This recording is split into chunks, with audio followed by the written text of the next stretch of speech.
Hi, today we're going to be doing lesson 16, session 3. We have looked at multiplying a whole number times a decimal. Yesterday we worked on multiplying a decimal times another decimal. And today we're going to be working on multiplying with decimals greater than 1. So now we'll be working, before we were doing decimals that they were both less than 1. And so now we're going to be working with decimals when they are greater than 1. Now we're going to be working on page 335 through 340 in your Ready Classroom Math Workbook, Volume 2. So go ahead and open up your Ready Classroom Math Workbook, Volume 2 to page 335. Okay, so it says, read and try to solve the problem below.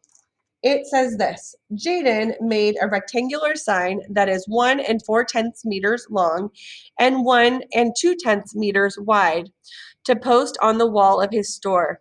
How many square meters of wall does the sign cover? So today I'm going to show you two different ways that we could do this problem. The first way would be partial products, and the second way would be an area model. Now, both of these are this we learned when we were multiplying using we are multiplying numbers greater with numbers greater than 2 digits. So we were doing like 2 digits times three digits, or 3 digits times 2 digits, or you get the idea. So and the third method we learned was standard algorithm. Partial products is very close to standard algorithm. So if we wanted, so first of all, let's look back at the question. So it says, what is it that we're reading about? It says Jaden made a rectangular sign. So this is a rectangular sign that Jaden made. And then what is it that we're trying to solve? We're trying to find out how many square meters of wall does the sign cover. And then the important information we need to know is that it is 1/4 of a meter long. It's not 1/4, excuse me. This is not 1/4. It is 1 4/10 of a meter long. That 1/4 is not the same as 1 4/10. So it's 1 4/10 of a meter long and 1 2/10 of a meter wide. So if we were using partial products, I changed my mind. I'm going to do the area model first, mainly because I want you to think about it. An area model in this case is very similar to a rectangular sign, because we've got this area model here. And in this case, we have 1 4/10 of a meter long. So we're going to put our 1 and, oh, it's not going to look like that though. Our 1 4/10 is going to go on the top. Now, if I broke that apart into expanded form, it would look like this: 1 whole and 4/10. Because 1 whole plus 4/10 equals 1 4/10. And then if I had 1 2/10, then this would be 1 whole and 2/10. Is this area model coming back to you? I hope so. Now, when we multiply 1 whole times 1 whole, we get 1 whole. When we multiply 1 whole times 4/10, remember that when you multiply any number times a 1, then it equals itself. So 1 times 4/10 is 4/10. Then 2/10 times 1, or 2/10 times 1 means it equals 2/10. And then 2/10 times 4/10. This is probably the hardest part of this entire area model. Remember that when we multiply a 10th times a 10th, our answer needs to be 100th, because we have 1 digit after the decimal here, 1 digit after the decimal here. Remember that when we multiply a 10th times a 10th, it gives us an even smaller value. Remember, because this is saying what is 2/10 of 4/10. So if we were using one of the decimal hundredths grids like we worked with before, we would color in 4/10 in the columns, 2/10 in the row, and then that overlapping part would give us 8 hundredths. Because also 2 times 4 is 8. If we put the 8 here, that wouldn't be right because that would be 80 hundredths. So the 8 has to go in the hundredths place because 2 times 4 is 8, and then a tenth times a tenth is a hundredth. Now, all we do to finish this area model is we add up all of our partial products. So 1 plus 4 tenths plus 2 tenths plus 8 hundredths equals 0 plus 0 plus 0 plus 8 is 8. 0 plus 4 plus 2 plus 0 is 6. Our decimal comes straight down. And then 1 plus 0 plus 0 plus 0 is 1.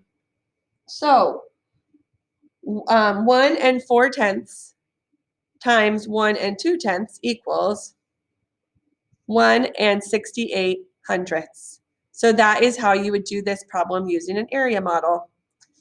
And that shows you how much of the wall would be covered. It would be 1 and 68 hundredths square meters would be covering the wall with the rectangular sign.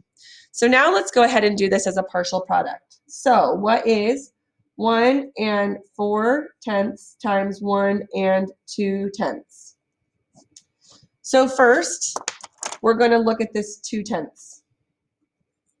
So I'm going to ignore the decimals just for right now. We're going to add those decimals back in at the end. So this is probably closer to standard algorithm than it is, so we're going to go 2 times 4 is 8. And then 2 times 10, because this one, ignore the decimal for right now. If you forget that those decimals are there, we were doing it just as though this were 14. So that would be 2 times 10. And that is 20. Then we're going to look at this one here. And this one, remember, is actually a 10. So 10 times 4 is 40. And then 10 times 10 is 100. Then when we add together all of our partial products, we get 8, 6, 1.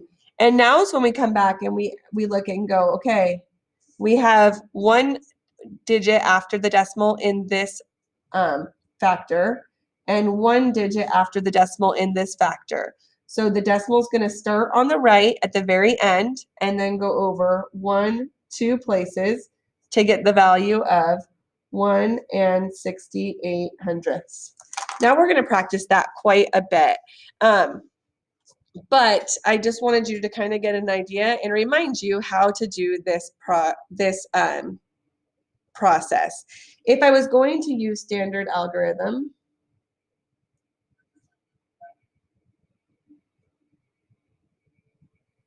it would look like this. Okay, 2 times 4 is 8, 2 times 1 is 2. Bring down my 0 placeholder because this 1 really means 10, so we're going to put that 0 placeholder there. 1 times 4 is 4, 1 times 1 is 1. I add it all together, and then I look and I see that I have 1 digit in this factor and 1 digit in this factor after the decimal. So my decimal is going to move over 1, 2 places, 1 and 68 hundredths. So there's lots of ways that you can do multiplying with decimals greater than 1. Go ahead and go to page 336. Now on page 336, they're going to show us 2 different ways that we can do it. The first way is using an area model. And what's funny is that's what I did in a very small scale. I drew it here, I just didn't draw it to scale. So what they've done is if you look here, 1 times 1 is 1. 1 times 2 tenths, right here, there are 2 tenths. 4 tenths times 1 whole is 4 tenths. 4 tenths times 2 tenths is 8/100ths. So if you add up all of those values, then you get your 1 and 68/100ths. This one's just drawn more to scale. And so this shows you one whole, so this here is like 100th. This, your 100th grid is this one. And then you add additional parts because you have this 2/10ths here and this 4/10ths here. Anyway, so the rectangle measures 1 4 meters times 1.2 meters. Each small square is 1/10 of a meter by 1/10 of a meter, or 1/10 of a meter times 1/10 of a meter. The area of the small square is 1/10 of a meter times 1/10 of a meter, or 1/1000th of a square meter. I mean, 1/100th of a square meter. So they're saying that this here is 100th, whereas these are tenths. You can also look at it using partial products. And here's where they, when I showed you how to do it, we ignored those decimal points until the very end. What they did is they're showing you here that what you can actually do is think of this as 4/10ths times 2/10ths. And you know, when you have a tenth times a tenth, that equals 1/100th. So 4/10ths times 2/10ths equals 8/100ths. Then 4/10ths times 1 whole. What is 4/10ths of 1 whole?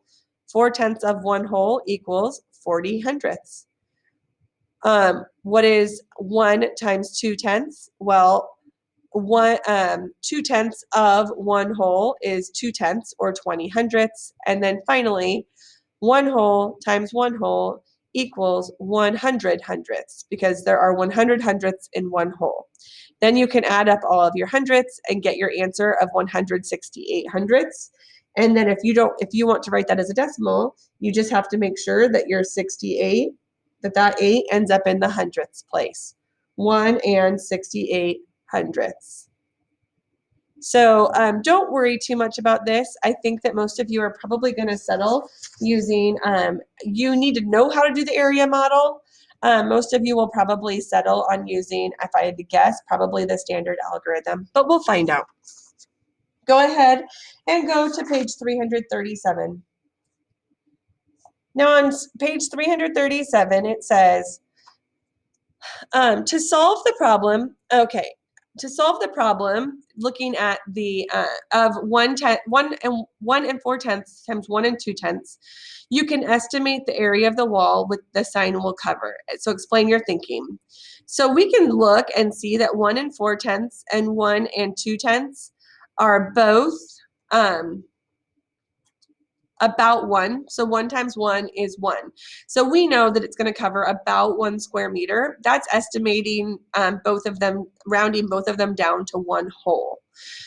Just to make sure that I know that my answer is going to be around 1 square meter. In our case, it actually ends up being a little bit higher than 1 square meter, but this is a reasonable estimate.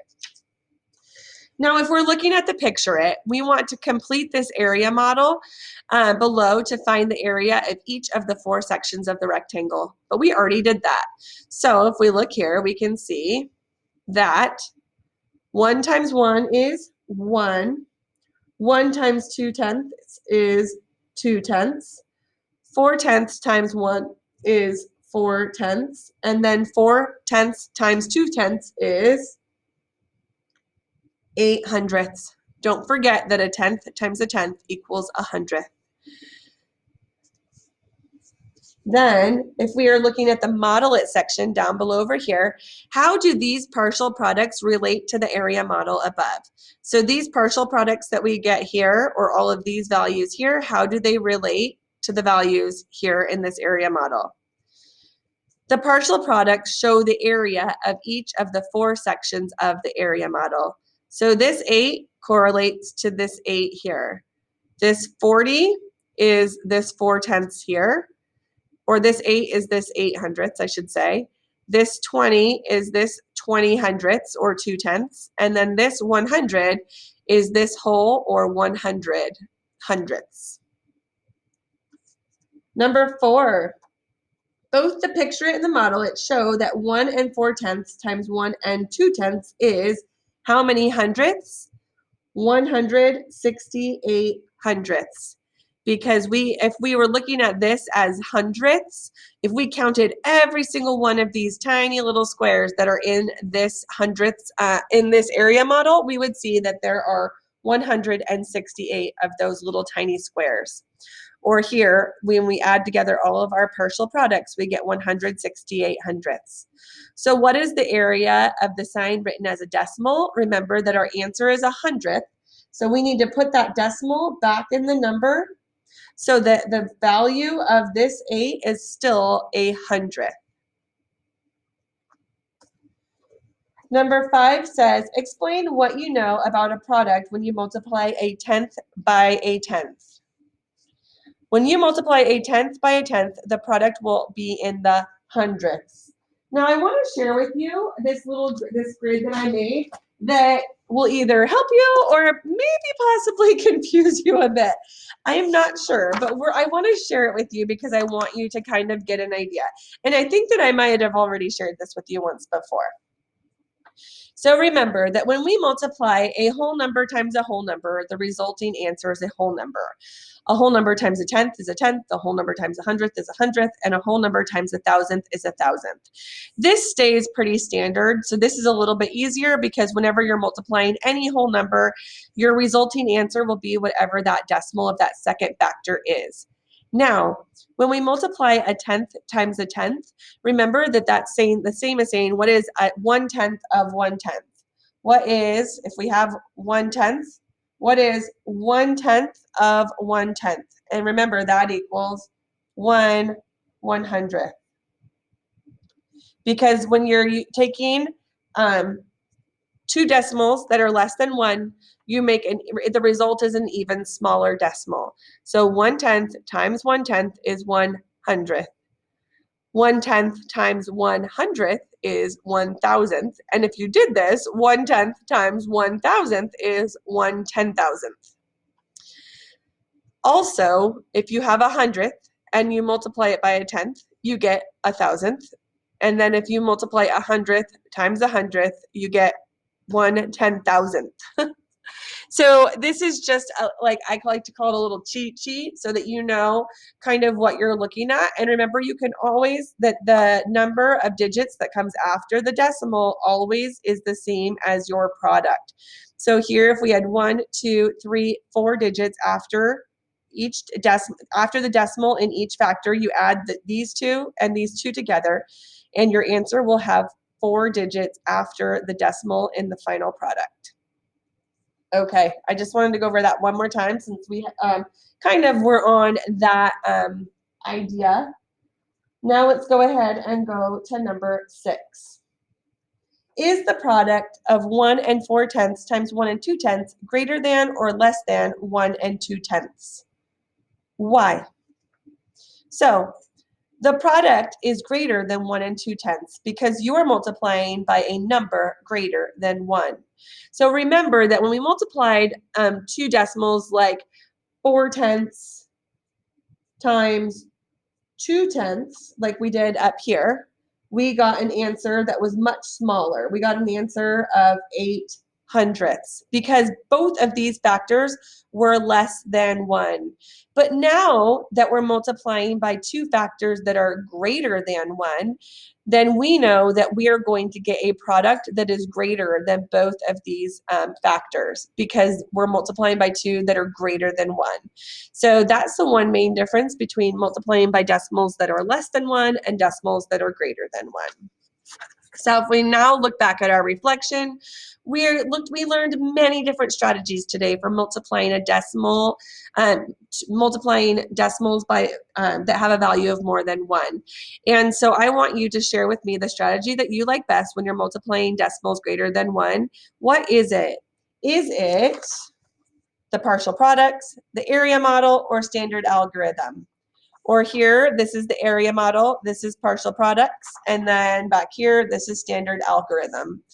My guess is that you guys will all probably make a, probably do a mixture of all of the different methods, just depending on what the question is that's asking. Let's go ahead and go to page 338 as soon as you have that completed. All right, so in number 8, we are going to go ahead and find out what is the value of the expression 4/10 times 1 and 8/10. Now, in this case, the 1 and 8/10 has to go on the top. It has to go up here. The reason the 1 and 8/10 has to go up top is because if the 1 means 1 whole, and this from here to here, 1 whole is the same as 10/10. So this is your 1 whole. And then over here, we're going to draw our 8/10. I don't have enough tenths going in my rows to be able to draw 1 and 8/10. So the 1 and 8/10 has to go on the top. And then the 4/10 can go on the side over here.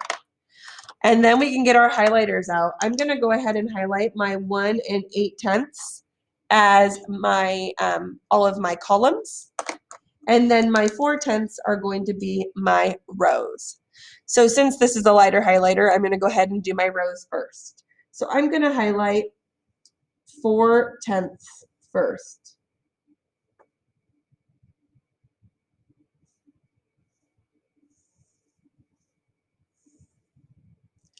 Then I'm going to highlight my 1 and 8/10.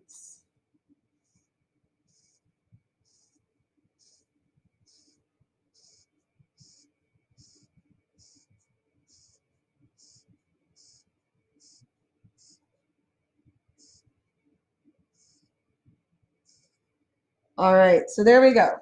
So now I've highlighted my 4/10 times my 1 and 8/10.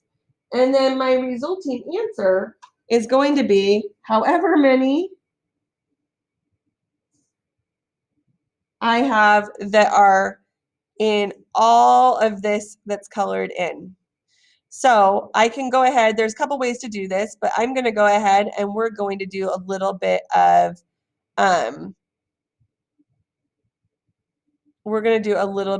counting. So 1, 2, 3, let's go 1, 2, 3, 4, 5, 6, 7, 8, 9, 10, 11, 12, 13, 14, 15, 16, 17, 18.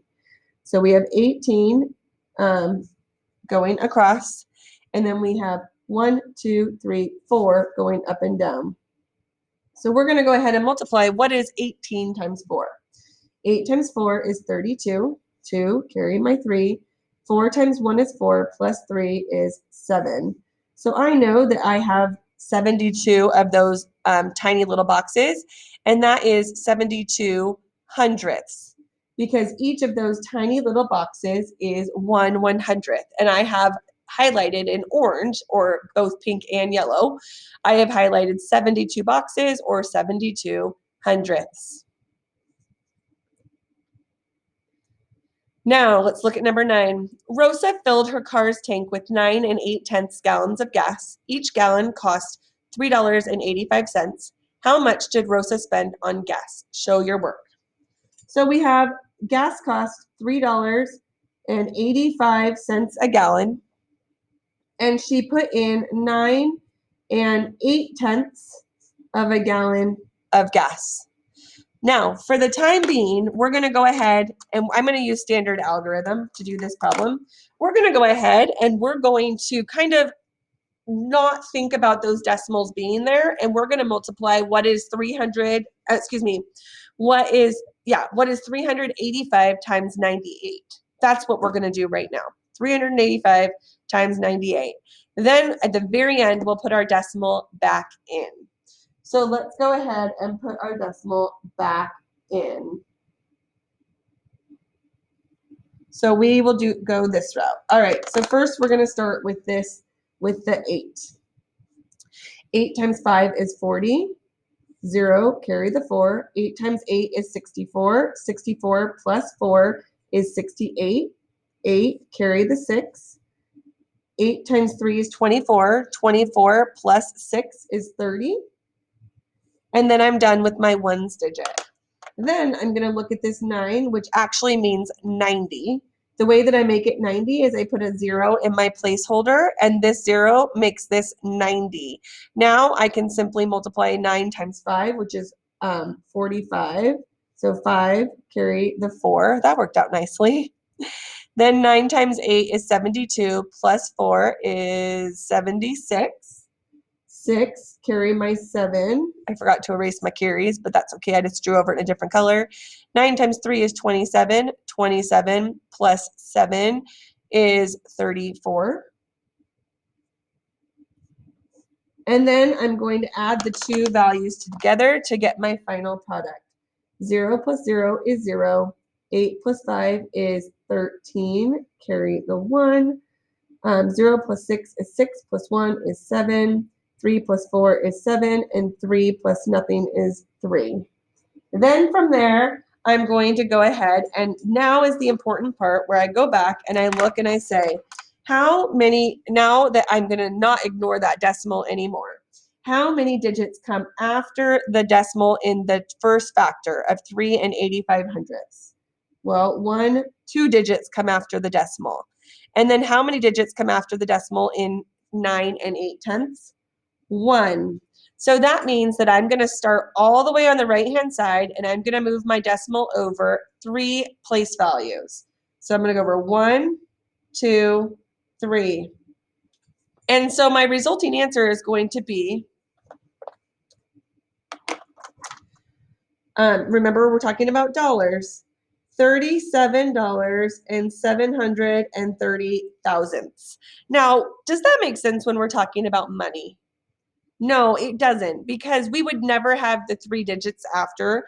So since that 0 is at the end, we can go ahead and eliminate that 0. It does not need to be there because it does not change the value. It just changes the name of the place value. So we can take that 0 away and say that Rosa spends $37.73 on her tank of gas. Finally, let's look at number 10. Number 10 says, what is the product of 2 and 8/10ths times 9 and 5/10ths? So right now I want you to use your favorite method. You can use partial products, area model, standard, algorithm to solve. Go ahead and pause the video and then come back and see if you got the same answer that I did.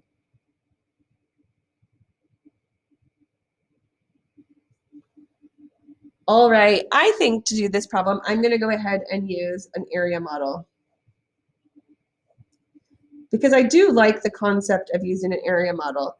So I'm going to go ahead and put my 2 and my 8/10ths on the side, and then my 9 and my 5/10ths on the top. 2 times 9 is 18. 2 times 5/10ths, this one's tricky. Well, I know that 2 times 5 is 10, but I can't leave it as a 10. I also can't put my decimal here, because then I know that this is basically saying 2 times 5/10ths, or what is 5/10ths plus 5/10ths. So that means that I need to recognize that decimal actually goes in the middle. I know, crazy, right? But if you look, in this problem, there's only 1 digit that comes after the decimal. So I need to have 1 digit after the decimal, and in this case, it's a 0. And if you just wrote 0.1, that would not be the same as 1 whole, because 5/10ths plus 5/10ths is 1 whole. I know it's a little tricky, but just stick with me. Now, what is 8/10ths times 9? Well, I know that 9 times 8 is 72. And then I see that there is 1 digit after the decimal. So I'm going to place my decimal in the middle because there is 1 digit after the decimal. So 8/10ths times 9 is 7 2/10ths. Finally, what is 8/10ths times 5/10ths? Well, 8 times 5 is 40. And then I know that my answer needs to have 2 digits after the decimal. So, and I feel like I'm doing that wrong. Nope, that's right. So 2 digits after the decimal, it makes it so that it is 40/100ths. Now I'm going to add all of my partial products together. 18 plus 1 whole plus 7 2/10 plus 40 hundredths. 0 plus 0 plus 0 plus 0 is 0. 2 plus 4 is 6. 8 plus 1 is 9. 9 plus 7 is 16. 1 plus 1 is 2. So I get an answer of 26 and 60 hundredths. Oh, but that's funny. I don't see that value over here.